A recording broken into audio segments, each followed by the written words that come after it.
Joel's Revelation, A Tale in 10 Parts, by ffaboots.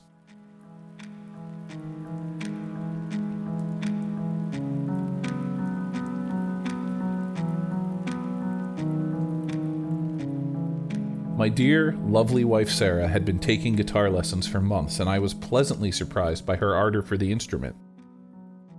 She never missed a lesson, and spent hours each night picking out chords, strumming away, singing under her breath. It hadn't occurred to me that the draw wasn't so much the music as the teacher. That is, until I overheard a conversation one day between she and her sister Rebecca, who was visiting from Denver. Rebecca is very blunt and loud, and it gets on my nerves. So that day, when she and Sarah came home from shopping, I hid in my basement study, hoping they would assume I was out.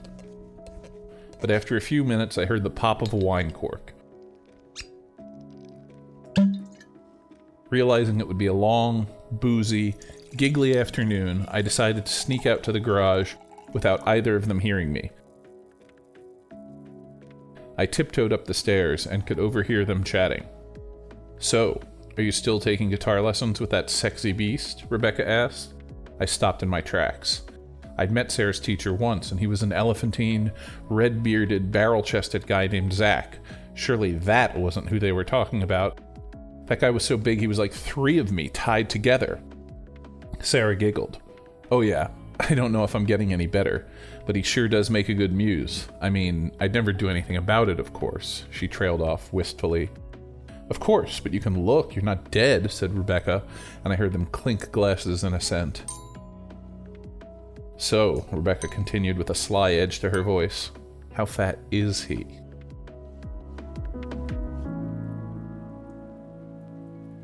Sarah gasped. "Huge, but how did you know?" "Oh, come on, Sarah, what am I, blind?" Rebecca hooted. "Every boyfriend you ever had before Joel was, let's be honest, immense.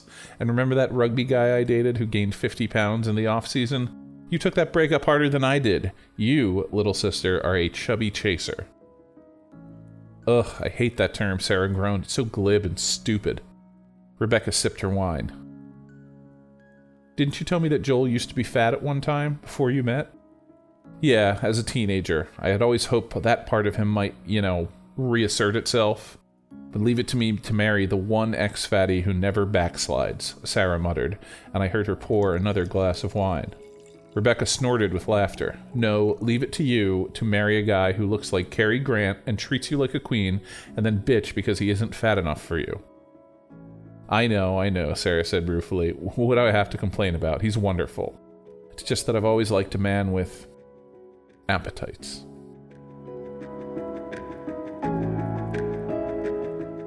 Some would say I should have just gotten another guitar teacher. They'd say the second I opened the door to that tiny room in the back of the music store and saw Zach's pillowy stomach resting on his knees, I should have recognized the temptation and left.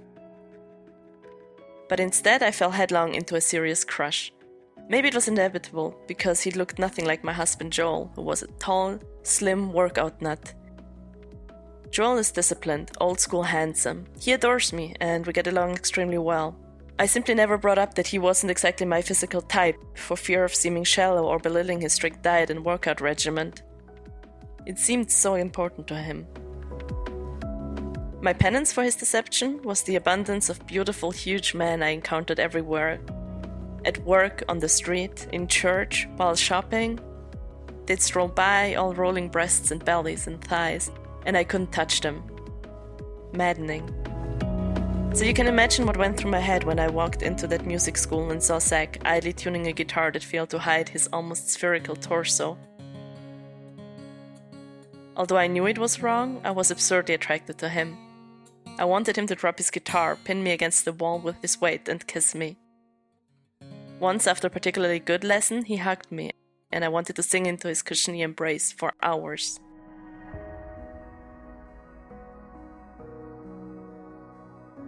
If you saw my training log, you'd know how hard I worked to stay thin. Cardio every day, weightlifting, an exceedingly strict diet that started with black coffee in the morning and ended with a single piece of fruit at night.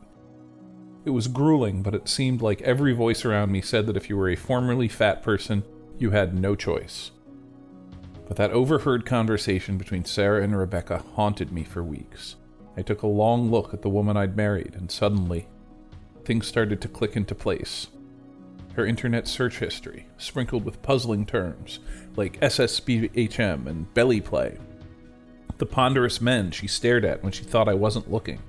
Character actors she liked, her way of pressing homemade baked goods on everyone, and dozens of other tiny clues that made her preference head-slappingly obvious. Frankly, I felt like an idiot for not realizing it before.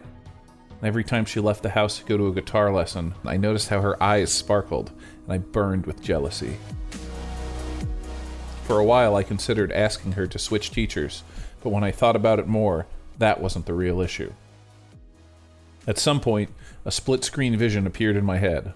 On one side, me leaving our warm bed at 5:30 a.m. to go to the gym, and on the other, Sarah and I snuggled together on the couch while she fed me fresh-baked cookies. All of a sudden, the solution seemed both obvious and elegant, and it flooded me with happy, nervous excitement. I sat down and made a list of every food I had longed for and not eaten for over a decade. I inaugurated the project by bringing a gallon of vanilla ice cream and all the toppings for a sundae into the living room and sat on the couch where Sarah could see me from her practice area. I opened the ice cream, covered it with toppings, and ate until they, and the top layer of the ice cream, were gone. Then I added the toppings again and ate the next layer. I could gauge Sarah's reaction by her playing, which was full of dropped notes and too long pauses, and I was giddily positive she was distracted by my pig-out. Finally, I assumed she couldn't stand it anymore. She blurted, "You're eating ice cream?" "Yes," I replied through a mouthful of hot fudge. I just had this craving. He just had this craving, he said. He claimed to have hurt his back and stopped going to the gym. Temporarily, he evaded. But weeks and weeks went by and his gym bag gathered dust by the door. And what's weirder, he started having little, huge picnics in front of the TV while I was practicing. Practicing horribly, I might add, since I was completely distracted watching him gobble a growing array of desserts. When we ate dinners together, he seemed ravenous and asked sweetly for his thirds and fourths of everything. So I cooked more and made the portions bigger. He started doing our grocery shopping, and things I wasn't used to appeared in our kitchen. Butter, sugar, flour, and items he called goodies, which could mean anything from bacon to a giant sampler of chocolates. And I loved the change.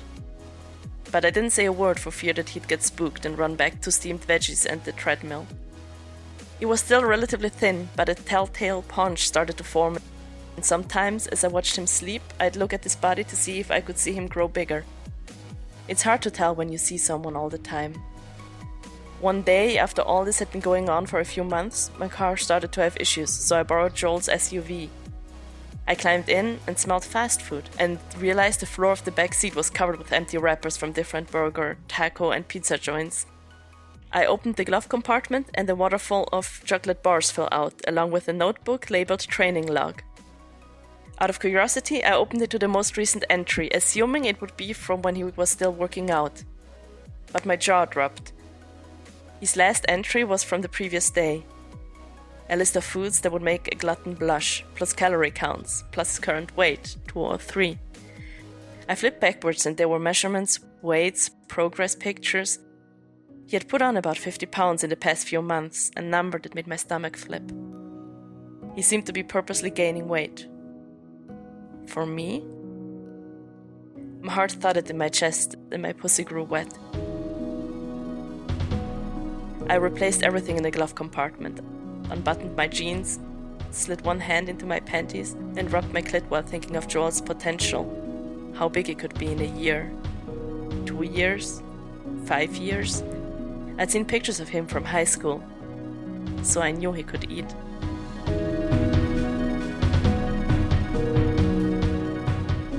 Zach who? I celebrated to myself while standing on the scale. I was up to 296 and incredibly pleased with my burgeoning corpulence. I snapped a picture for my training log and marveled that while once upon a time I had hated having breasts, a spare tire hanging well over my waistband, and a growing flabbiness about my arms and legs, I now felt like a sex god. I had put on almost 150 pounds. Although she still went to guitar lessons occasionally, Sarah spent much less time practicing and more time cooking for me and making her appreciation for my growing body obvious. Before I started gaining, we'd fallen into something of a sex rut. Now that she was following the swaying of my ever softer, ever wider ass up the stairs every night, Sarah wanted me all the time. The funny thing is that neither of us acknowledged what was happening outright. Somewhere along the line, we'd both grown used to speaking in looks, in implications, in code. It was a game to see how far we could push it. One evening, close to my birthday, we were sitting in front of the TV and I was washing down a bag of chips with a pitcher of milkshake. Sarah cleared her throat. "Joel, what size are you?" Her voice studiously casual. "Why do you ask?" I volleyed. She looked bemused. "Because I was hoping to buy you some clothes for your birthday, but I wasn't sure if the sizes I bought you last year would fit." Last year's pants wouldn't make it past my thighs, and she knew it. "Well, I have put on a couple pounds," I drastically understated. "Maybe you should measure me and see." Sarah's eyes got huge. She scrambled to find a tape measure. When she returned, I stood up but kept shoveling handfuls of chip crumbs into my mouth as she pulled the tape measure around my waist. For a second, I wasn't sure if it would make it, but the ends just barely lapped. 58, she cooed, smiling from ear to ear as she wound the tape measure. I swallowed. I hadn't taken measurements in a while, and realizing that I'd added 20-some inches to my waist in the last couple of years was a shock. "Huh, what waist size did you buy last year?" 46, she guessed. "Ah," I sputtered. "In that case, maybe get something that leaves me some room to grow." "And a second tape measure, too, I imagine," she mused. It wasn't long before we were upstairs in bed. Just before I entered her, I made a point of lifting my belly out of the way, and she gasped with delight.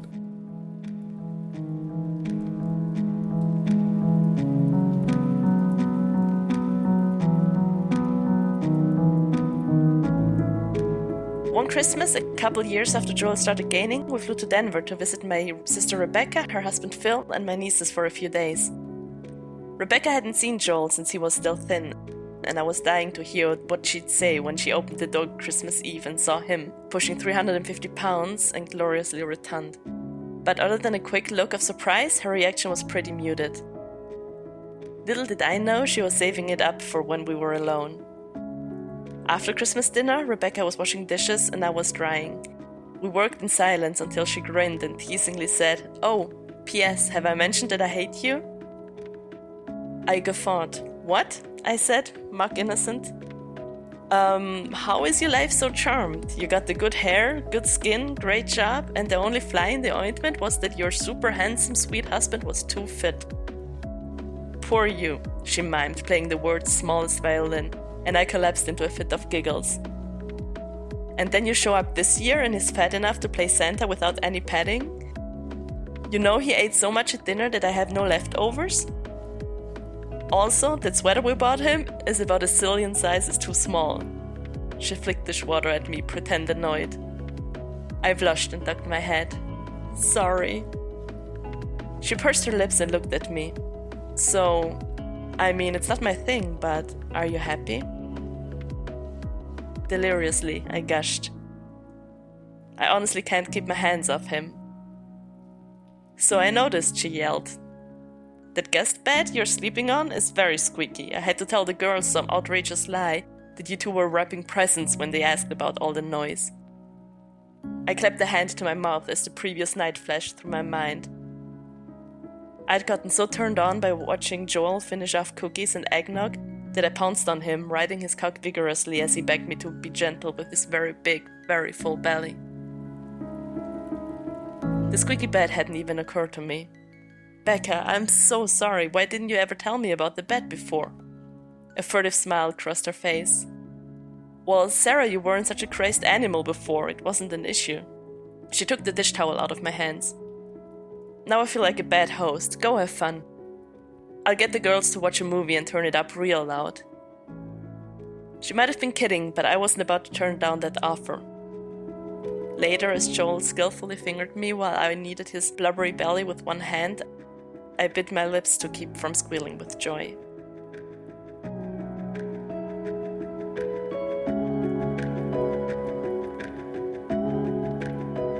While I did enjoy the flirtatious quality of how we hadn't directly addressed my deliberate weight gain, our little games and evasions, I was dying to have it out in the open.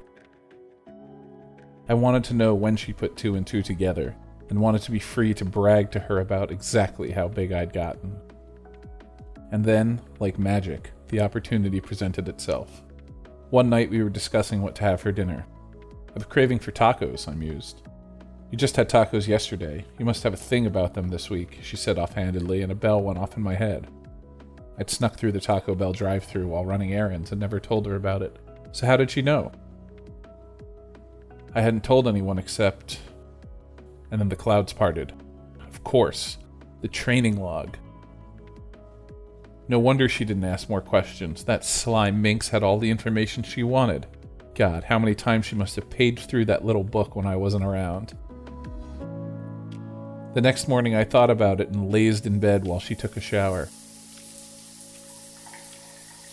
I heard the telltale sign of the showerhead switching from rainfall to pulse, which only ever meant one naughty thing. The lady of the house was pleasuring herself. Inspiration struck, and I grabbed the training log out of my bedside drawer.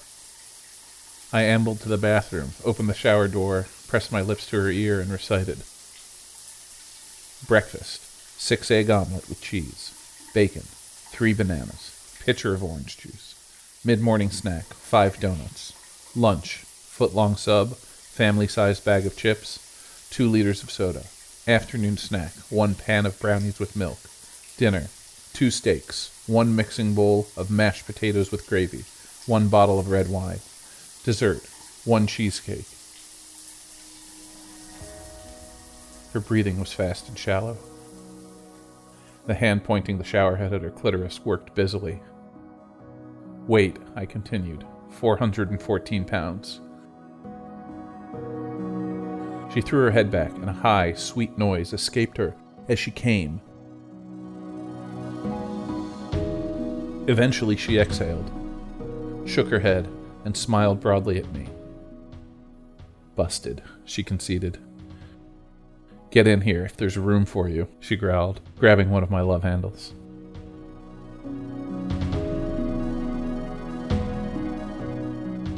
Are you having an affair? My coworker Tina asked me point blank over lunch in the cafeteria. No, good lord, did someone tell you I was? I was stunned. Tina narrowed her eyes.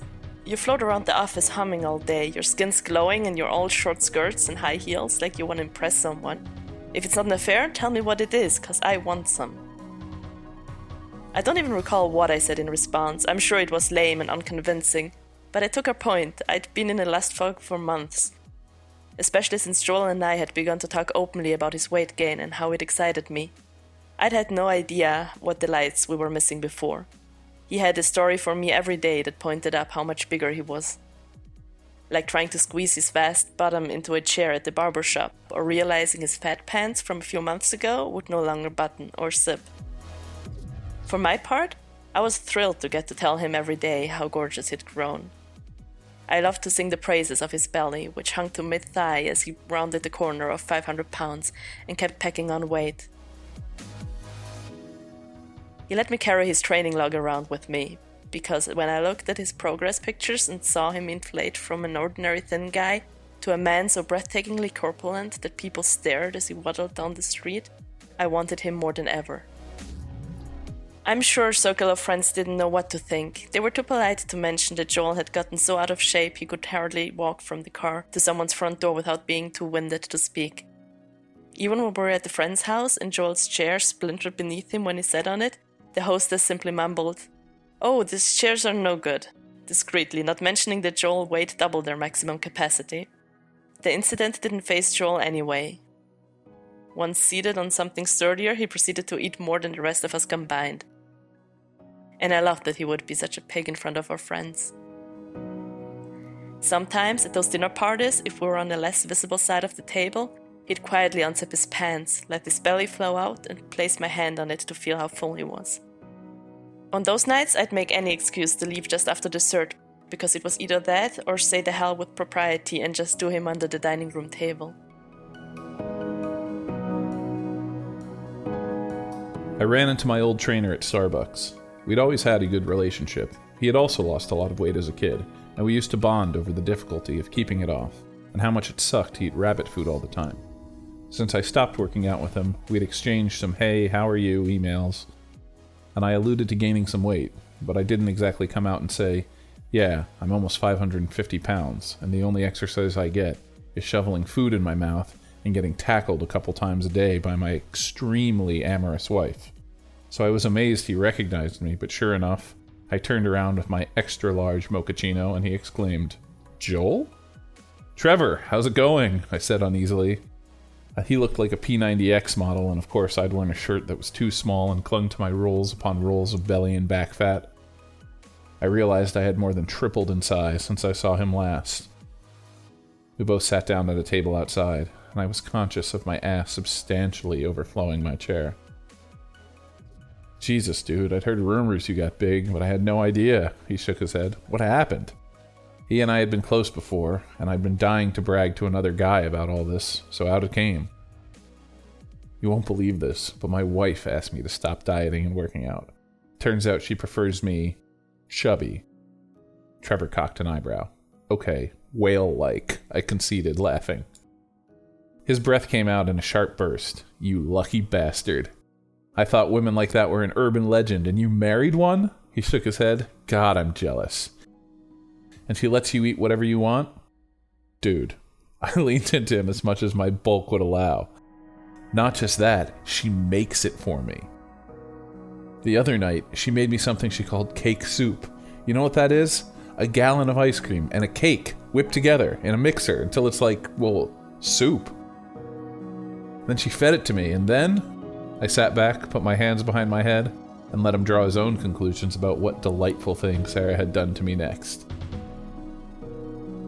He shook his head in wonder. "I shouldn't say this, and if you repeat it to anyone at the gym, I'll deny it. But you're living the dream, man. Have a slice of pizza for me." As he walked to his car, I snickered to myself at the idea of just eating one slice of pizza. That poor guy.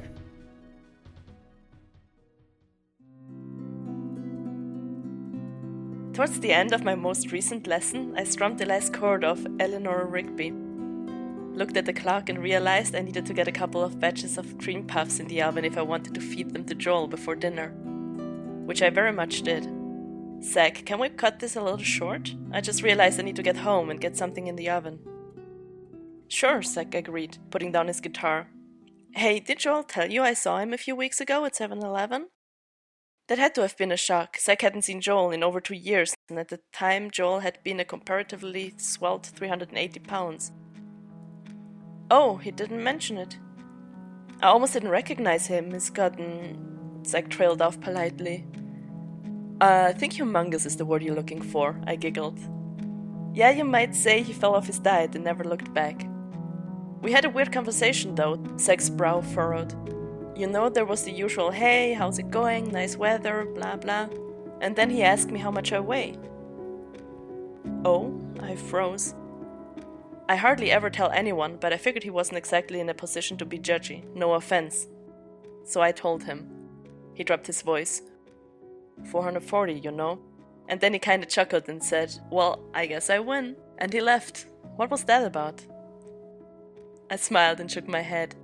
Joel had gained an entire sack and then some. To my complete ecstasy, there was just over 600 pounds of Joel, waddling from bed to fridge to bed these days. "I have no idea," I lied.